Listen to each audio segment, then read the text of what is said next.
ये बात तो आपने कई बार और कई जगह सुनी होगी कि जो भी चीज पैदा होती है उसका अंत भी होता है। दुनिया में कोई भी चीज अनंत नहीं है, यहाँ तक कि ब्रह्मांड भी नहीं। एक समय पर ऐसा माना जाता था कि ब्लैक होल इमोर्टल होते हैं, यानी उनकी मौत कभी नहीं होती। लेकिन बाद में स्टडीज के जरिए ये पता लगाया गया कि ये भी हॉकिंग रेडिएशन नाम की प्रोसेस की वजह से खत्म हो जाते हैं। हालांकि ये बात बिल्कुल सही है कि इन्हें खत्म होने में ट्रिलियन ऑफ ईयर्स का समय लगता है, जो बहुत ही लंबा टाइम है। हमारा ब्रह्मांड खुद ही अभी मात्र 13.8 साल पुराना है और 1 ट्रिलियन में 1000 बिलियन होते हैं। एक न एक दिन हम इंसानों का भी अंत हो जाएगा, लेकिन क्या कोई ऐसा तरीका है जिससे हम अपने आप को बचा सकते हैं? आज के इस वीडियो में हम आपको ऐसे ही कुछ तरीकों के बारे में बताने वाले हैं, इसलिए इस वीडियो को अंत तक जरूर देखिएगा। जब से विज्ञान ने तरक्की की है तब से हमें मालूम है कि एक न एक दिन हमारा और हमारी पृथ्वी का अंत होना निश्चित है। वैसे तो जीवन एक बहुत ही नाजुक चीज है जो थोड़े से भी चेंज की वजह से खत्म हो सकता है, लेकिन हम पृथ्वी के 5 बड़े मास एक्सटिंक्शन को झेलते हुए आज भी यहाँ पृथ्वी पर जीवित मौजूद हैं। लेकिन आगे आने वाले समय में कुछ ऐसे इवेंट होने वाले हैं जिनसे बचना हमारे लिए नामुमकिन है। इसमें से एक इवेंट है सूर्य का एक रेड जाइंट तारे में बदल जाना। जैसे जैसे सूर्य के अंदर हाइड्रोजन खत्म होती जाएगी, वैसे वैसे ये अपने साइज को बढ़ाता जाएगा और एक समय ऐसा आएगा जब इसका साइज इतना विशाल हो चुका होगा कि यह पृथ्वी को अपने ही अंदर निगल लेगा। यहाँ पर हम इंसानों का अंत हो जाएगा। लेकिन एक खुशी की बात यह है कि यह इवेंट अरबों साल बाद होगा, यानी अपने आप को बचाने के लिए हमारे पास अभी काफी वक्त है। इंसानी सभ्यता और जीवन को बचाने के लिए सबसे कॉमन और सबसे चर्चा में रहने वाला सॉल्यूशन है मल्टी प्लैनेटरी बनना। आज हम इंसान पृथ्वी पर रह रहे हैं और धीरे धीरे मंगल ग्रह और चांद पर जाने की प्लानिंग कर रहे हैं। जैसे जैसे हमारी पृथ्वी अपने अंत की ओर आती जाएगी, वैसे वैसे हम दूसरे ग्रहों पर जाना शुरू कर देंगे और वहां पर अपनी कॉलोनीज बनाकर रहने लगेंगे। अलग अलग ग्रहों पर जाने का हमें एक और फायदा होगा, वो फायदा है रिसोर्सेज का। अलग अलग ग्रहों पर अलग अलग रिसोर्स और फ्यूल मौजूद होते हैं। इन फ्यूल्स को हम अपने इस्तेमाल में ले सकते हैं और भविष्य में ऐसे स्पेसशिप डिजाइन कर सकते हैं जो काफी तेज रफ्तार से चलें। इन तेज यानों के जरिए हम और भी नए ग्रहों पर जा पाएंगे और वहां के भी रिसोर्सेज को एक्सप्लॉइट कर पाएंगे। ऐसे ही धीरे धीरे करके हम पूरे अंतरिक्ष में पहले जाएंगे और एक बहुत ही पावरफुल मल्टी प्लैनेटरी सिविलाइजेशन बन जाएंगे। इंटरेस्टिंग बात यह है कि इसका प्रैक्टिकल इम्प्लीमेंटेशन शुरू हो चुका है। 2024 में नासा इंसानों को चांद पर भेजने वाला है और इस बार वे इंसान वापस नहीं आएंगे, बल्कि वहीं पर एक बेस बनाने की शुरुआत कर देंगे। एलोन मस्क की कंपनी स्पेसएक्स ऐसे पावरफुल रॉकेट को डिजाइन कर रही है जो काफी सारे लोगों को मंगल ग्रह तक आसानी से ले जा पाए। उनकी कंपनी का मुख्य उद्देश्य ही ये है कि वह इंसानों को मल्टी प्लैनेटरी स्पीशीज बनाए। इतना सब करने के बाद भी एक चीज को कभी नहीं टाल सकते हैं और वो है ब्रह्मांड का अंत। आज के विज्ञान के मुताबिक ब्रह्मांड 3 तरीकों से खत्म हो सकता है। पहला है बिग क्रंच। ब्रह्मांड में 2 बहुत ही महत्वपूर्ण फोर्सेज हैं। पहला है गुरुत्वाकर्षण और दूसरा है डार्क एनर्जी का फोर्स। गुरुत्वाकर्षण चीजों को अंदर की ओर खींचता है, वहीं डार्क एनर्जी चीजों को फुलाती है। आज हमारा ब्रह्मांड इतनी तेज रफ्तार से फैल रहा है, उसके पीछे का कारण डार्क एनर्जी ही है। वैज्ञानिक ऐसा मानते हैं कि एक समय ऐसा आएगा जब डार्क एनर्जी गुरुत्वाकर्षण से हार जाएगी और ब्रह्मांड धीरे धीरे सिकुड़ना शुरू हो जाएगा। काफी सालों बाद एक छोटे से पॉइंट में आकर क्रंच हो जाएगा और वहीं पर हमारे ब्रह्मांड का अंत हो जाएगा। ऐसा कहा जाता है कि यहीं से एक नए ब्रह्मांड की भी शुरुआत होगी। वो भी उसी मैटर से बना होगा जिससे हमारा ब्रह्मांड बना हुआ है। दूसरा तरीका जिसकी वजह से ब्रह्मांड खत्म हो सकता है वो है बिग रिप। रिप एक अंग्रेजी शब्द है जिसका हिंदी में मतलब होता है फटना। कुछ वैज्ञानिक ऐसा मानते हैं कि गुरुत्वाकर्षण और डार्क एनर्जी में हमेशा डार्क एनर्जी ही जीतेगी। इसकी वजह से ब्रह्मांड फैलता ही चला जाएगा और एक समय ऐसा आएगा जब यह फट जाएगा। इसी प्रोसेस को बिग रिप कहा जाता है। इसके अलावा एक और तरीका है जिसकी वजह से ब्रह्मांड का अंत हो सकता है। ये सबसे ज्यादा डरावना और सबसे ज्यादा प्रोबेबल यानी कि संभावित सिनेरियो है। इसमें ब्रह्मांड अनंत रफ्तार से फैलता जाएगा और सारी चीजें एक दूसरे से दूर होती चली जाएंगी। हमारा ब्रह्मांड इतना ज्यादा ठंडा हो जाएगा कि इसके अंदर की सारी चीजें मृत हो जाएंगी। यहाँ के सारे प्रोसेस रुक जाएंगे, सारे तारे धीरे धीरे खत्म हो जाएंगे और पूरा यूनिवर्स थम जाएगा। अंत में सिर्फ बहुत ही विशाल ब्लैक होल और ब्लैक डॉर्फ तारे बचे होंगे, जो ट्रिलियन ऑफ ईयर्स तक ब्रह्मांड में ऐसे ही टहलते रहेंगे। 2020 में मैट कैपलन नाम के एक एस्ट्रोफिजिसिस्ट ने यह बताया था कि हमारा ब्रह्मांड करीब 10 टू दी पावर 32,000 सालों तक पूरी तरीके से अंधेरे में रहेगा। यहाँ पर कोई भी लाइट नहीं होगी और यह पूरी तरीके से बर्फ में जमा होगा। ब्रह्मांड में कोई भी एक्टिव चीज नहीं बची होगी, यहाँ तक कि हम इंसान भी नहीं। पहले बताए गए सभी सिनेरियो में हम इंसानों का जीवित रहना ऑलमोस्ट इम्पॉसिबल है। ये तो मात्र 3 मुख्य तरीके हैं जिनसे ब्रह्मांड का अंत हो सकता है।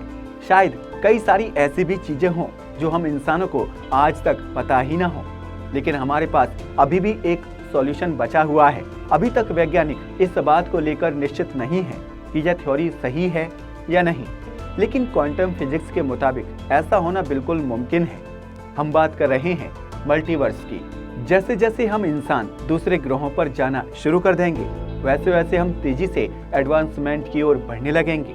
एक समय पर हम इतने ज्यादा एडवांस हो चुके होंगे और हमारे पास इतना एनर्जी रिसोर्स होगा कि हम किसी दूसरे ब्रह्मांड में जाने का भी ट्राई कर पाएंगे।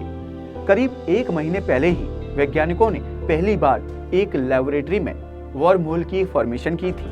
यह एक ऐसा पोर्टल होता है जिसके जरिए हम स्पेस में एक जगह से दूसरी जगह बहुत कम समय में पहुंच सकते हैं। इसका इलस्ट्रेशन हॉलीवुड की एक बहुत ही फेमस मूवी इंटरस्टेलर में किया गया है। उस मूवी में दिखाया गया है कि सैटर्न के पास एक वर्म होल फॉर्म हो जाता है, जिसके अंदर जाने पर वह एस्ट्रोनॉट्स किसी दूसरी गैलेक्सी में जाकर निकलते हैं। अगर आपने अभी तक इस मूवी को नहीं देखा है तो एक बार जरूर देखें। आप में से कितने लोगों ने इस मूवी को देखा है, हमें कमेंट करके बताइएगा। शायद भविष्य में हम ऐसे भी वर्म होल बना पाएंगे जिनके अंदर हम इंसान भी ट्रैवल कर पाएं।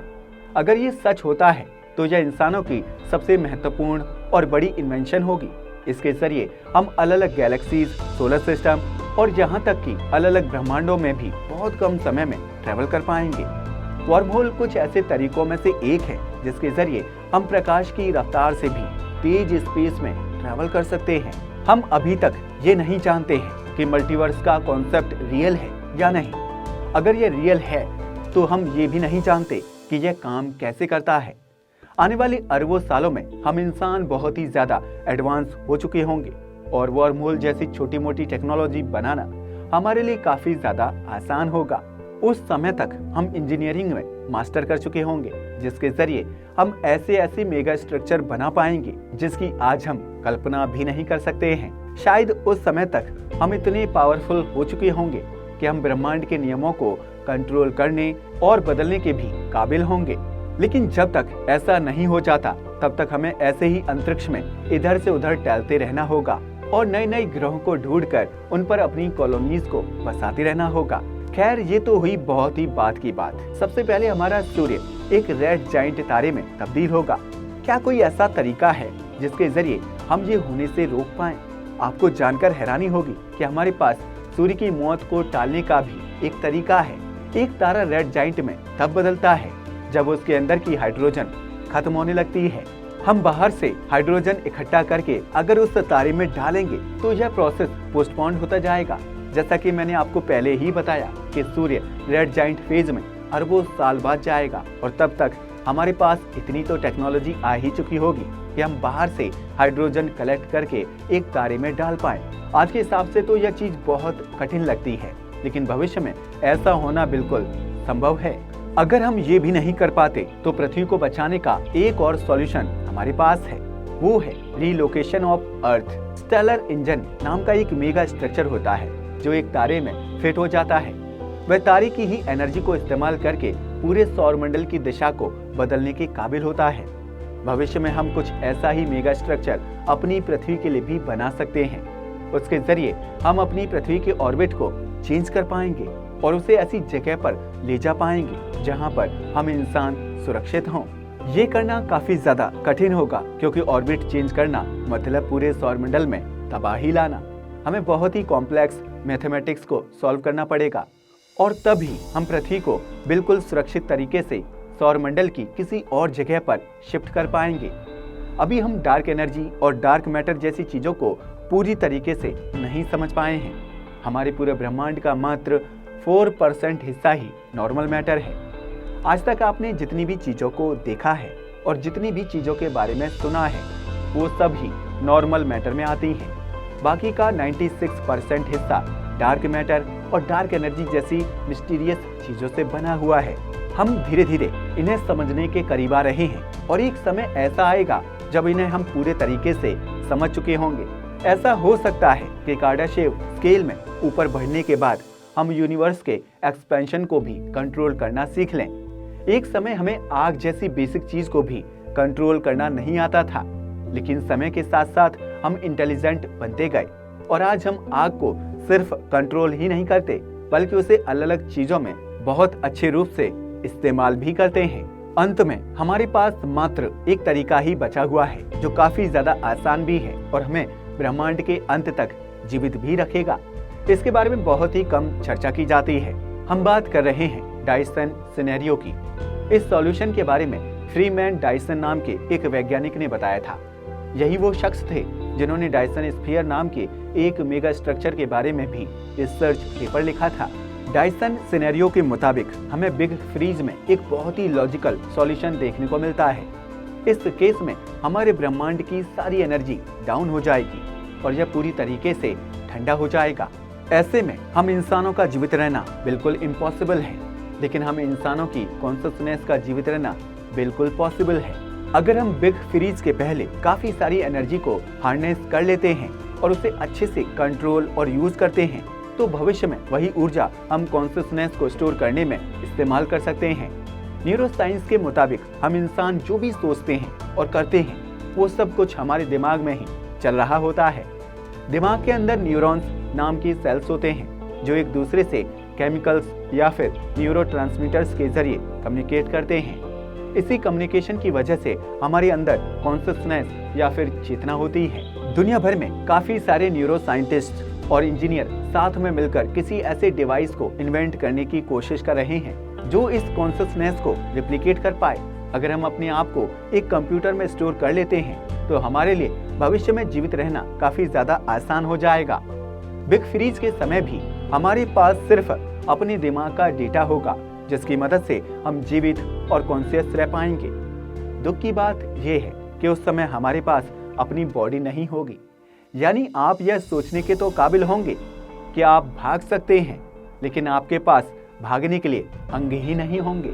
अगर आपको इस तरीके से मौत से भागना अच्छा नहीं लगता है तो शायद आप भविष्य में अपना खुद का एक ब्रह्मांड भी क्रिएट करने के काबिल होंगे। अभी तक हम इंसान यह विश्वास करते हुए आए हैं कि बिग बैंग की वजह से हमारे ब्रह्मांड का निर्माण हुआ था। एक बहुत ही छोटा सा डॉट अचानक से एक्सप्लोड हुआ और वहीं से समय और स्पेस की फॉर्मेशन हुई। भविष्य में हम मैथमेटिक्स और भौतिकी का पूरा ज्ञान प्राप्त करने के बाद ऐसा ही कुछ दोबारा से कर सकते हैं।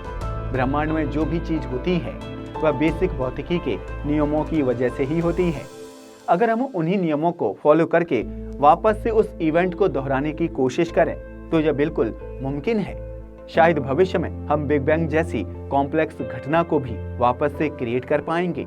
पहले वैज्ञानिक तारों, ब्लैक होल्स और वर्म होल को काफी ज्यादा कॉम्प्लेक्स मानते थे, लेकिन हमने इन तीनों की भौतिकी को अच्छे से समझा और सुपर कंप्यूटर्स के जरिए इन तीनों को ही लेबोरेटरीज में क्रिएट करके दिखाया। सबसे पहले वैज्ञानिकों ने छोटे छोटे तारों को लैब में क्रिएट किया। इससे वैज्ञानिकों ने तारों के केंद्र में होने वाले न्यूक्लियर रिएक्शन को अच्छे से समझा। उसके बाद वैज्ञानिकों ने लार्ज हैड्रोन कोलाइडर में दो छोटे छोटे पार्टिकल्स की आपस में टक्कर कराई, जिससे एक मिनिएचर ब्लैक होल का निर्माण हुआ। यह इतना ज्यादा छोटा था कि यह बनते ही खत्म हो गया। अभी कुछ एक महीने पहले ही वैज्ञानिकों ने वर्म होल को भी लैब में बनाया, जो अभी तक एक इम्पॉसिबल टास्क बताया जाता था। यह सब कुछ मात्र भौतिकी के नियमों को फॉलो करके ही किया जा रहा है और भविष्य में हमें ऐसे ही करके बिग बैंग जैसी चीज को भी क्रिएट कर सकते हैं। इस आइडिया के बारे में पॉल डेविस नाम के एक एस्ट्रोफिजिसिस्ट ने बताया था, अगर हम इतने बड़े पैमाने पर भी ना सोचें तो हमारे पास छोटे छोटे भी ऐसे कई सारे तरीके हैं जिससे हम अपने आप को लाखों सालों तक जीवित रख सकते हैं। आज हम पृथ्वी पर रह रहे हैं और अगले 50 सालों में हम मंगल ग्रह और चांद पर जा चुके होंगे। हमारे पास अंतरिक्ष में 3 ऐसी जगह होंगी जहां पर हमारी अपनी कॉलोनी होंगी। धीरे धीरे हम इन 3 जगहों से और भी दूर जाना शुरू कर देंगे और नए नए सेलेस्टियल बॉडीज को अपने कब्जे में लेते रहेंगे। जितनी ज्यादा प्लैनेट और चांद हमारे कब्जे में आते जाएंगे, यह प्रोसेस उतना ही तेज होता जाएगा।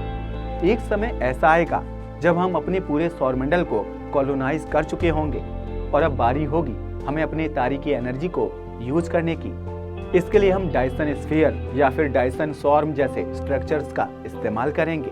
फिर हम अपने सौरमंडल को छोड़कर दूसरे सौरमंडल की तलाश में निकल जाएंगे और हमारा सबसे पहला टारगेट होगा अल्फा सेंटोरी स्टार सिस्टम। यह बिल्कुल हमारे सौरमंडल जैसा ही है और यहाँ पर भी बिल्कुल पृथ्वी जैसा ही एक ग्रह मौजूद है। ऐसे ही छोटे छोटे कदम लेकर हम बड़े पैमाने पर कॉलोनाइजेशन कर पाएंगे। यह बिल्कुल वैसा ही है जैसे ब्रिटिशर्स ने ऑलमोस्ट सभी देशों पर अपना कब्जा जमाया था। ब्रह्मांड में काफी सारी एनर्जी है और समय में जैसे जैसे हम आगे बढ़ेंगे वैसे वैसे हमारे पास इस एनर्जी को हार्नेस और इस्तेमाल करने के नए और एफिशिएंट तरीके आते जाएंगे। लेकिन अगर आज ही हमारे ब्रह्मांड का अंत होता है तो हम इंसानों के पास कोई भी ऐसा तरीका नहीं है जिससे हम अपने आप को बचा पाएं। ब्रह्मांड के मुकाबले हम आज भी बहुत ही ज्यादा मामूली क्रिएचर हैं। एक आम साइज का एस्टेरॉइड भी हमें एक चुटकी में नष्ट कर सकता है। लेकिन ये बात सच है कि हम बहुत तेजी से आगे बढ़ रहे हैं। 10,000 साल पहले इंसानों ने यानी कि हमने खेती की शुरुआत की थी और आज हम इंटरनेशनल स्पेस स्टेशन और चांद पर पौधों को उगा रहे हैं। जिस तरह से हम अर्ली ह्यूमन से आज इतने एडवांस हो पाए हैं, वैसे ही हम भविष्य में और भी ज्यादा एडवांस होते जाएंगे। शायद एक समय ऐसा भी आएगा जब हम पूरे ब्रह्मांड पर ही राज कर रहे होंगे। खैर, आपको क्या लगता है कि यह सपना कभी सच हो पाएगा या नहीं? हमें नीचे कमेंट सेक्शन में जरूर बताइएगा। आज के वीडियो के लिए बस इतना ही। धन्यवाद।